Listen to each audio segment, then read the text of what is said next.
share a poem with you as I get into this presentation.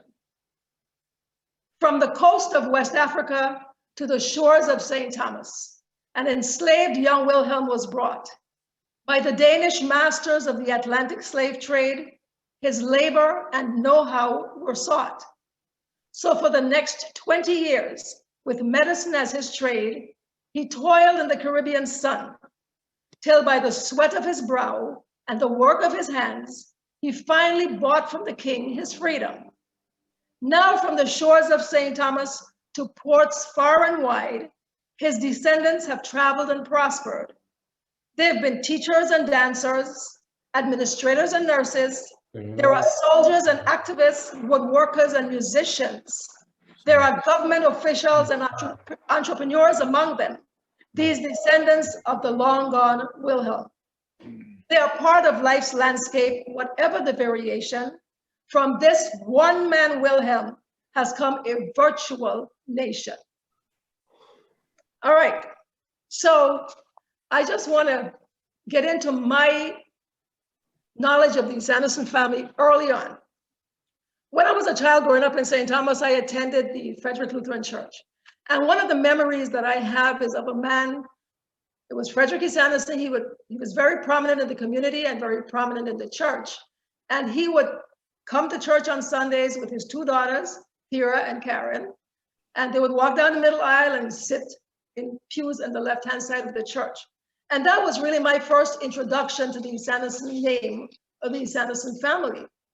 And then later on, through work and stuff, I got to meet Jean, and I got to meet June, and I met Janice and other members of the family. And then sometime in the 70s, I rented from Fred Esannason and his family, so I got to know Esannasons a little bit better. But then about 40 years ago, I met this good gentleman who is sitting here next to me, Rubio. And ever since then, I have become more interested in the Esannason family and the name and doing research. And one of the things that happened to me as I was doing the research early on, I went to the Enid Ball Library and wanted to do some research on my family, looking for some records in the Lutheran Church. And I was using microfilm, nothing was on the computer at the time. And as I was going through the microfilm looking for my family, the Farris family, I kept finding Esannasons. So I started writing. And every time I scrolled, I found another Esannason in the Lutheran Church. And so I was able to gather a lot of information there, and I continued over the years doing that. So the man from whom all Esannasons come, and all my research has shown that anybody with the name Esannason is related and is descended from this one man. So I don't have a picture of him, but there are a number of documents that help to portray who Wilhelm Esannason was. And let me see if I can get my screen to move. There we go. This is just a gathering of Esannasons back in 2004 when we had a reunion in New York, and everybody there is related. But I'm going to move on to the documents about Wilhelm. Now, there was a document called a protocol, which is like a census record that was taken back in 1809, because the Danish government felt that there were people who were calling themselves free, but they wanted to be sure that these people were truly free. And so they had to produce a document that showed that they in fact were free. And so this census was taken in 1809. And I know it's kind of hard to see, but the name number 18 on that list is Wilhelm Esannason, who was born on the coast of Africa. At the time of this particular census, he had been in St. Thomas for 20 years. And so at the time it was done, he was 40 years old. And he, his means of sustenance, the one question is, what was his means of sustenance? And it was practicing medicine. And over the years, I've heard stories about this original man being a doctor, and several records have pointed in that direction. So he practiced medicine, and he bought his freedom from the king in 1803. And he produced something that was called a government free brief, which indicated that he in fact was a free man. So this early record tells us that Wilhelm Esannason came, he was born in the 1700s, came to the Danish West Indies when he was 20 years old and worked here, sustaining himself as a doctor. Now, the interesting thing about that is that in the Danish records, and I've mentioned a friend of mine who's done a lot of research, she searched looking for this Wilhelm Esannason as a doctor in their records, and she never found him. One of the things that the Danes do, and if you look at some of the older records, you'll see the person's profession listed before their name, but there was no such record for Wilhelm Esannason. However, this tells us something about him. And then there was a notice in the St. Thomas paper back in 1817. The newspaper was called the St. Thomas Tidende, meaning the St. Thomas Times. And it was a notice of an auction.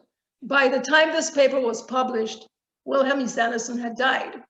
And so there was an auction of his property. And included in that property, unfortunately, were people. So Wilhelm Esannason was a slave owner. He had a woman named Rachel, somebody else named Piata and her child, one named Dorothea. He had 2 horses, 14 sheep, and 1 lamb. And all of these were recorded as property that belonged to Wilhelm Esannason. His son, Christian, was the one who who was responsible for the auction taking place. Now, there are also a couple of other records that mention Wilhelm to verify that, in fact, he was there at a particular point in time and that he was a doctor.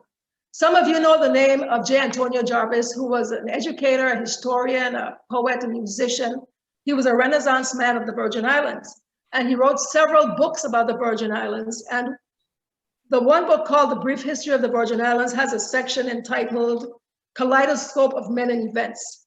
And in that chapter of his book, he says, Wilhelm Esannason was the first Negro physician from the Virgin Islands.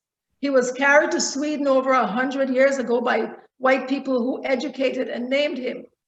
Returning home, he became very wealthy and founded a family which is still well known today.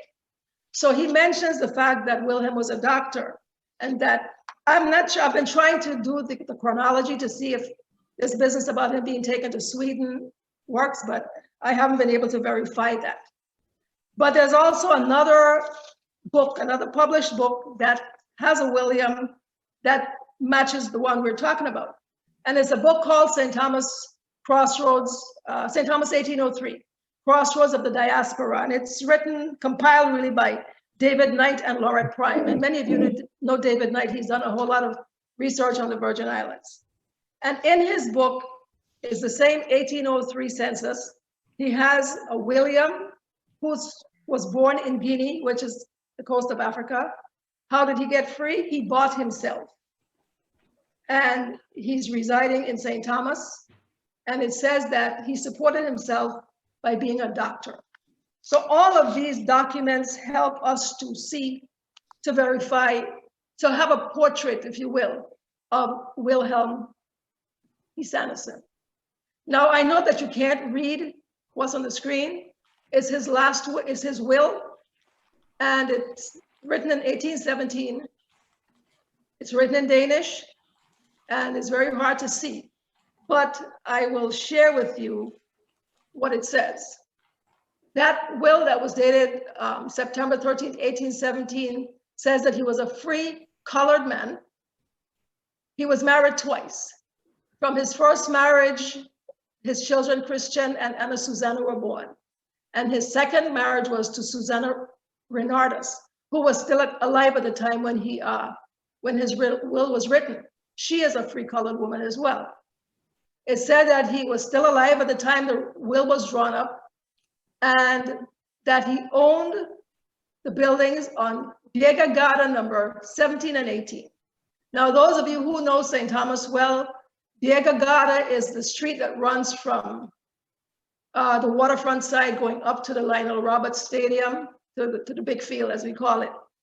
And on the corner of Begagata and Princess Gata, a street that some of you know as Glass Bottle Alley or Goat Street. One part is Goat Street, one part is Glass Bottle Alley. That is all Princess Gata. On that corner, there used to be a building that belonged to the Esannason family. Now, I recall that as a child, we would walk through Glass Bottle Alley, and there were the ruins of a brick building that had been there. And actually, the Esannasons had a hospital. They took care of enslaved people there in that hospital. So 17 and 18 Begagata shows up in a number of the records as belonging to Wilhelm and then being passed on to his heirs. At the time of the will, he was the owner of a slave woman named Netta and her child. And he also owned a mulatto woman who would be given her freedom once he and his wife were dead. And then it also indicates that his wife's mother would be provided for until her death. And I really just came upon this will by accident. I was at the Family History Center in Jonesboro, Georgia one day looking for something, and I found a record that said something Chancery or whatever, and I started looking and I discovered Wilhelm's will. So these things tell us something about Wilhelm, who he was, and we don't know what he looks like, but we know who he is or who he was. Now, the name Esannason presents some interesting things. People try to spell it all kinds of ways, and some of the records have it as Esannason. Some have it spelled Sen. And I do know that the Danes formed their names with Sen, son of, and the Swedes do Son.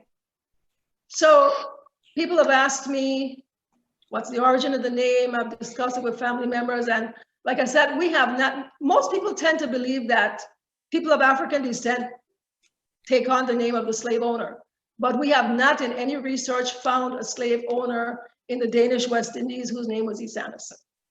So I'm going to share with you my theory about the origin of the name. The Danes form surnames by adding son to a name. So, Johnson and Thompson and those, the son of John, son of Tom, And I believe that Wilhelm Esannason was from the Esan people of West Africa. And as a son of Esan, he named himself Esannasson. That's my theory. I'm just borrowing the name.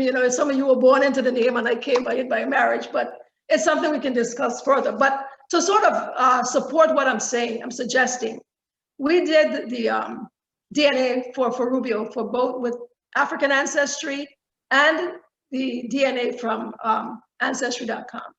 And when he did his DNA with African ancestry, it shows that he is a descendant of the Balanta people of Guinea-Bissau. And the test that we did was the patrilineal one, which goes back from him to all the Esannason men back to the original man. And then the test from Ancestry.com shows, and it's kind of hard to see, but it shows he's got a large percentage of Benin, Togo in his line. And one of the things that I wanted to share, if I can find, I had been in touch with people of the Esan Nation a number of years ago. And I understand that the Esan people of West Africa have links to Benin. And they say they're the people who, they moved around a lot. So looking at Rubio's DNA and looking at the possibility that the fact that there are Esan people who exist in Africa, it's possible that that's how the name Esannason came about. Maybe one of these days we'll know for sure. Now, Wilhelm, I'm sorry, I went the wrong way. Wilhelm had, as I said, 2 children. He had a son named Christian, and he had a daughter named Anna Susanna. Anna Susanna, and Donald, I hope you're listening, she married a man named Andrew Benners. So I don't know if you're related to yourself on both sides, Donald, but anyway, Anna Susanna married Andrew Benners, and Christian married a woman named Anna Louisa Vessa. And the Vesa part of the story is very interesting, but I'm not going to deal with that today. She was a descendant of William Vesa, who owned Vesa Bay and Estate Nazareth and Smith Bay and stuff on the eastern end of St. Thomas. So Christian had 3 children. He had a son named Edmund, and there are many Edmunds in the family still. He had a daughter named Wilhelmina, and you will find Wilhelmina coming up as a name several times, the female version of Wilhelm. And he also had a son named William Henry. William Henry wasn't his wife's son. His mother was somebody else. Anyway, Edmund is the one common denominator that brings everybody that I have 2 family trees here with hundreds of names on them. And Edmund is the common link in all Esannasons. So Edmund was a son of Christian. And what you have on the screen before you is Edmund's baptismal record from the Lutheran Church in St. Thomas. And it indicates that this was 1823, and he was the child of Anna Louisa Esannason and Christian Esannason. His godparents were somebody DeWint and Anthony Frederick, and even his mother was his godmother as well. She's listed there. So records like baptismal records give us a lot of information. And so this is Wilhelm Esannason's grandson, Edmund Wilhelm, and see the name Wilhelm comes up as his middle name. So Edmund was responsible for a number of people, and he had, I have a chart I was working on. He had a number of children, including Thomas and Alfred and William, and I think I might be missing one. But Edmund before he got married, he married a woman named Frances Thomas Crook. She was from Tortola. And they had 4 children together. But before he married Frances, he had 2 children with a woman whose name was Mary Elizabeth Patrick. And those children were, they were William Augustus Esannason and Isabella Wilhelmina Esannason. Now there's a whole group of Esannasons who are descended from William, and the name William keeps coming up. I know some of you knew Uncle Bill, and come from this William, who was the son of Edmund. And so William Augustus Esannason married Margaret Augusta Eberson. She was from St. Croix. And they had Fernando Wilhelm, Alan Wilfred, Edmund Augustus, Amory Augusta, and Theodora Wilhelmina.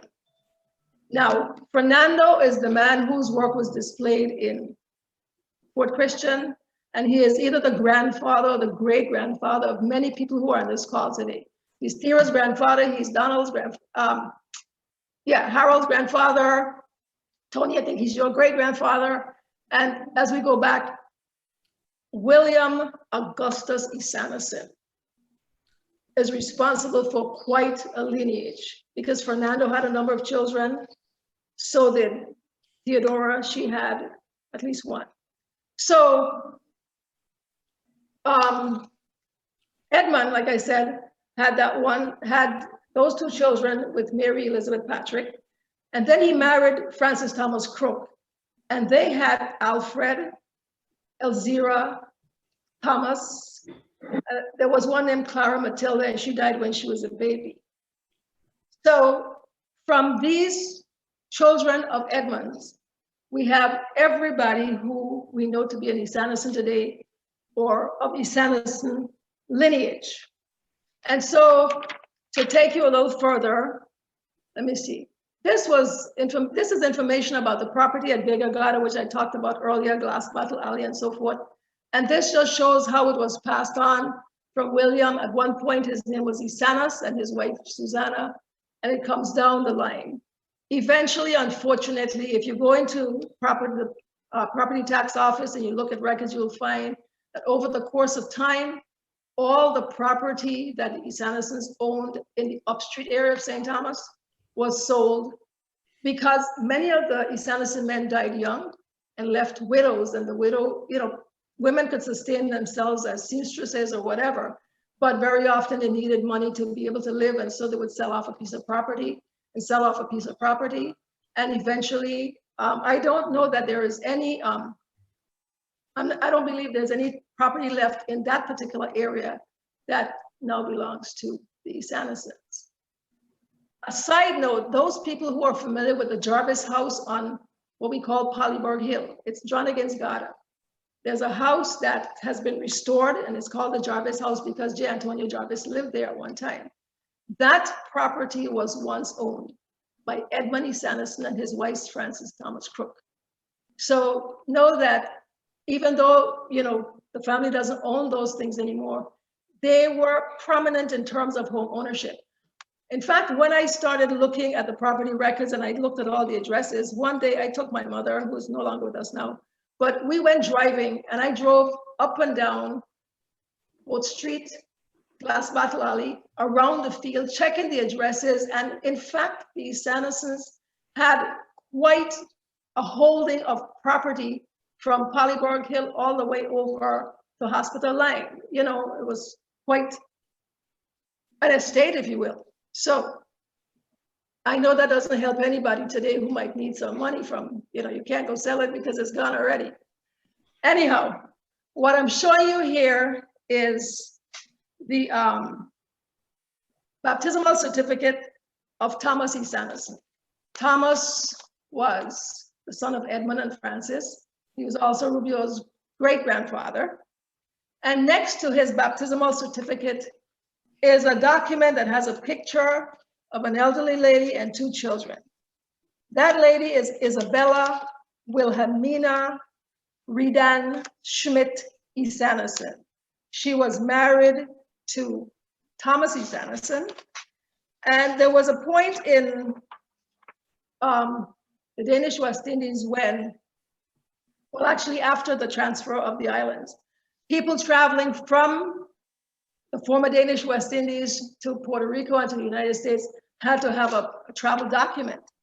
And Isabella was going to Puerto Rico with two of her grandchildren because one of her daughters, Anna, had moved to Puerto Rico, had married a man in Puerto Rico, and so some of the children were born there. And so this document basically says who she is. She was born in St. Eustatius, and that she, she had been married to Thomas Esannason. She was a saleswoman. At the time this picture was taken, she was 58 years old. Her complexion was dark brown. She was 5 feet 3 inches tall, so she was kind of short.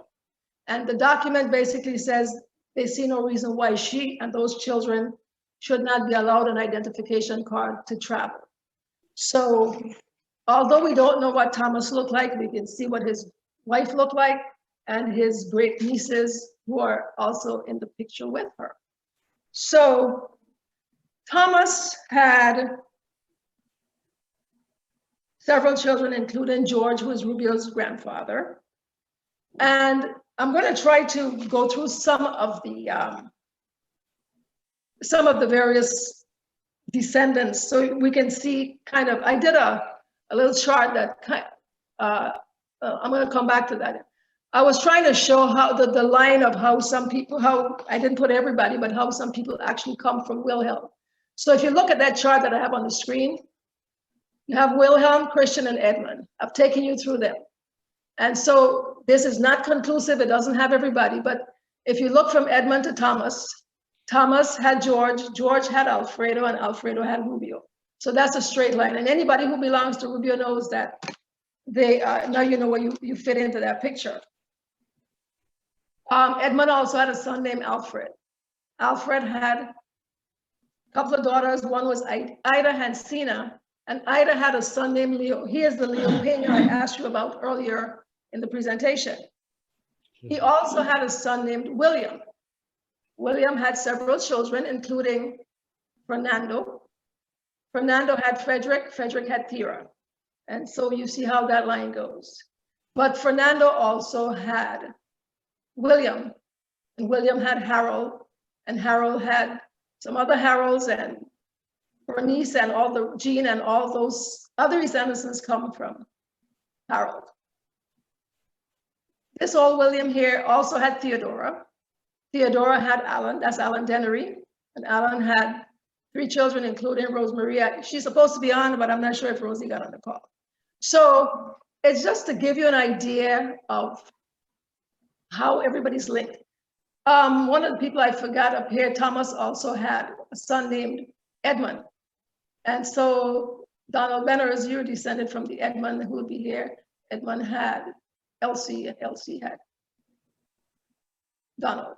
So that's how everybody is truly linked together.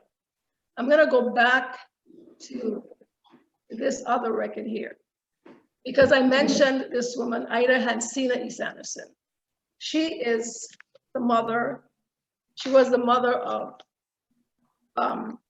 Leo Pena. Now, some of you, my age and maybe, you know, around that, we knew Mr. Pena, who had the VI Sports Shop in Criterion Street. One time it was up in Garden Street, but he also worked for the court. And I never knew all the years, and I knew him most of my life. I never knew he was related to the Esannasons until I started doing this research, and then I found that his mother was Ida Hansina Esannason. Because you see, when Mr. Pena was baptized, he was baptized as Esannason. I had found Leo Donald Esannason in the church records, but I didn't know who he was. And you know, this thing about ancestry and linking is really important. A few years ago, a young lady sent me an email and she said she'd been researching her family. And she lives in upstate New York. Her name is Ida Brumley. She is the one who told me the connection of Leo Pena to the Esannason family. And I met her, and through that I was able to find more records. So this is a travel document for Ida Esannason. She moved to the Dominican Republic. She got married there and had children there. In fact, in the picture, she's holding her son, Oscar.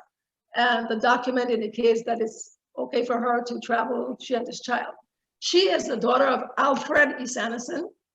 And the other person I'm gonna show you, excuse me, Olga, is Ida's sister, but they have different mothers.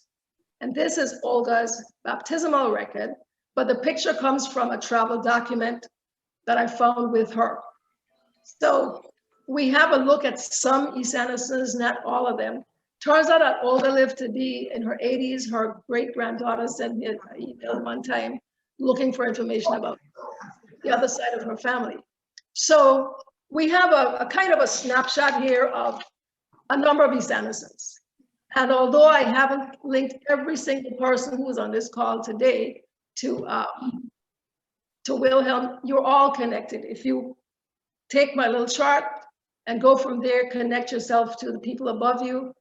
I do have a full family tree, but it's really huge. And I was trying to videotape it so I could share it today, but I wasn't able to get that done. And I have it laid out here, but you really can't see it. So at some point, hopefully I'll be able to share the family tree so you can see, because I believe I've got most people plugged in to that family tree. And what has resulted from Wilhelm, that one man, is in fact a very large, distinguished family. We had a family reunion in 2004, and so I just kind of stuck in a couple of pictures from that reunion. On the left, we've got Rubio's sister, Greta, she's now passed, and 2 of her sons, Swain and Keith. In the other picture is Rubio and his cousin, Kenneth Esannason. And I thought what was interesting is the heads look very much alike. That's Donald's uncle. Yes, that's Donald's uncle. So, and this was from the reunion. These are Esannasons who live in New Jersey. That's Latoya and her family. And then we have a picture of Jean. Jean, I hope you can see yourself. And there's Bernice. Dorothy, who is Donald's aunt. And Axel, who is Thera's brother. The other picture is Dorothy's daughter and granddaughter. And here again, Jean, you're starring in all these pictures. I found it interesting to look at the resemblance of the 3 women in this picture on the left. The one young lady is the daughter of Carol Esannason Harding. One is Jean, and the one in the back, Tanae, is Rubio's granddaughter. And I don't think that the three of them knew each other before we had their reunion, but the resemblance is very strong. And then, of course, we have three Esannason sisters on the right, Jean, Bernice, and Olive. Donald, there you are with your cousin Marilyn. And I think Marilyn was supposed to be on the call today. The son of Mr. Harris, yes, I know that he's on. And then we also have Andy, well, we call him Andy. His name is Fred Esannason, his wife and his daughter. He is the son of Fred Fernando Esannason. And I know Gail is on here, so Andy is Gail's brother. And then there was a huge family from New Jersey. That's Kai at the right and his sister Vusa in the purple in the back, and all of their children. Very large gathering of Esannasons. And so this is just a snapshot, a little picture of who the Esannasons are. There's a lot more that we can do, and I look forward to us gathering again and doing more research and sharing more information about the family. And I want to thank you all very much for listening to me.